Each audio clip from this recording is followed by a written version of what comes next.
Hello and welcome. Now in this video, ladies and gentlemen, we are gonna finish our third step, okay, which is creating the adapter for our list view. With that in place, let's get started. So here I'm gonna open my app folder, then the Java folder, the first folder here. I'm gonna right click on this to create a new Kotlin class, and we are gonna call it, for example, list adapter. Okay, let me type it like this. Okay, so list adapter.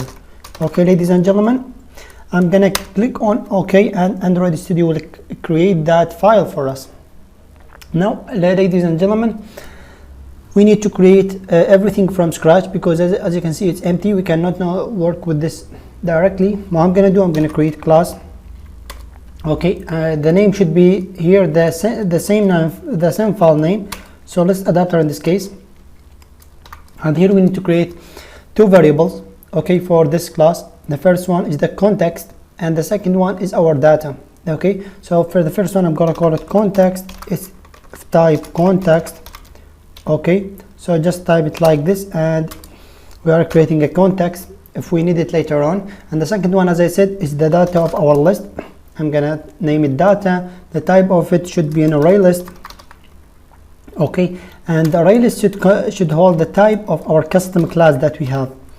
Okay, and what we are going to do, we are going to extend this class from the array adapter class, because we need to get all the functionalities that the array adapter has. Okay, and we need to specify the type of our array adapter to be our custom class that we have created previously. Now here we need to give it two things. The first one is the context.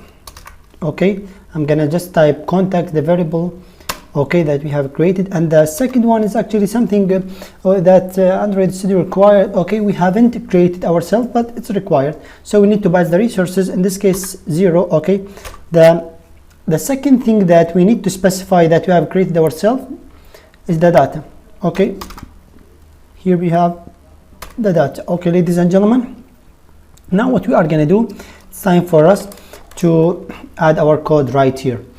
Now what we need to do is just actually an override and one function that will take care of everything, which is the get view function. Okay, here we have it. I'm just going to click on it, remove this line, and here everything set up, ladies and gentlemen. So the first thing that we need to do, ladies and gentlemen, is actually creating a variable to hold this convert view. Okay, of course we can directly use this convert view, but it's really depend on the developer itself.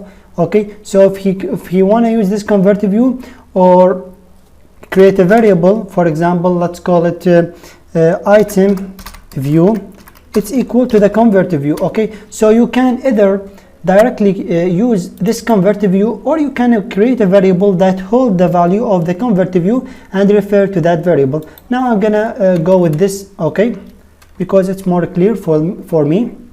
Now I'm gonna type the item view to inflate the layout that we have, which is our custom item. So I'm gonna type layout inflator dot from, we need to pass the context dot inflate. Okay, this is something that we have talked about previously, so I think we do not need to repeat it. So I'm gonna type r.layout dot our custom item that we have designed it. Okay, and the second thing that we need to pass is the parent, and the last thing is the false. We do not need to attach it to any root. Okay, so false will do. Great. Now, ladies and gentlemen, everything is set up. What we can do, okay, we are gonna get the values, okay, from using this position. Okay, and let's just let me check why we have an error. Okay, we have this I did by mistake, I make it val. Okay, so it says here I am setting the value of it to be the convert view, but here I updated the variable to another value, but it's not allowed with the val, so just replace it with var. Okay, and you will be in a great place. Now let's go ahead and continue with this. So what I'm gonna do, I'm gonna make create a variable. Okay, call it, for example, the item. It's equal to the get item, and pass it the position. Now this step that I just added here, the variable item, it's actually slightly not difficult to explain, but it will take care of setting the values, okay, on getting the values from the class, okay, that we have here, and setting them on our custom item design. Okay, ladies and gentlemen, so think of it like this. Now what I'm gonna do, I'm gonna create a variable for the fetching the views. I'm gonna call it, for example, title. It's equal to the item view, okay, and what we need to do to find the view by ID method. This is something that we have worked with previously, but item view, not the item view, and just add this for the nail safety, okay, dot find view by ID method. We need to cast it as a text view, and let's fetch at ID r.id dot the ID was, let me check it. Here we have this title, and I think the ID was, yeah, item underscore title.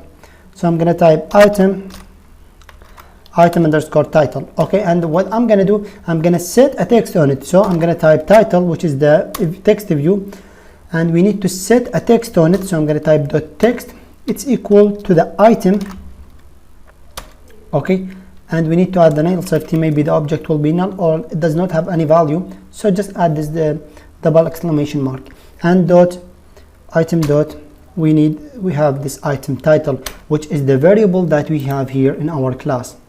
Okay, now let's go ahead and do the same thing with our description. So I'm just gonna copy it for the time saving, okay, and paste it here. I'm gonna change the names. Desk here will be for description, and here we need to make desk dot text, and here we need to change the ID to be item underscore desk. Okay, ladies and gentlemen, and also here should be item underscore desk. Okay, ladies and gentlemen, and now we need to fetch the images from our custom item. Okay, so I'm gonna type variable, I'm gonna call it, for example, image underscore one, because we have two images, and it's equal to the item view dot find view by ID method. Okay, and we should see we should cast it to an image view. I'm gonna make the ID to be r.id.image. I believe we didn't assign any IDs. Okay, there is the default IDs, but we do not want the default, so I'm gonna type here for the image. Here I'm gonna call it image underscore one, and the second one will be image underscore two. Okay, so type image underscore two, and we have it right here. Going back to our list adapter, I'm gonna specify the ID once again to be image. Okay, we have the image 2 right here, but I think why we cannot see the image 1. We have it right here. Okay, so I'm gonna here, I misspelling it, so just replacing, yeah, we have it right here, the image. Okay, and what I'm gonna do, I'm gonna set an image resource on it. So I'm gonna type image dot set image resource to be the item dot image 1. Yeah, we have it right here. Now duplicating this line for the second image, or image 2, changing the names here to be, instead of image 1, I'm gonna call it image 2. Here should be the ID image 2, ladies and gentlemen, and here also gonna make it image 2, and here dot image 2. We have everything set up, ladies and gentlemen. Now last but not least, we are gonna return the item view. Okay, because this get view function, it's expecting from us to return a view to it. Okay, so I'm gonna return the item view that we have. Okay, and I think everything is set up. We have done everything that we need to done.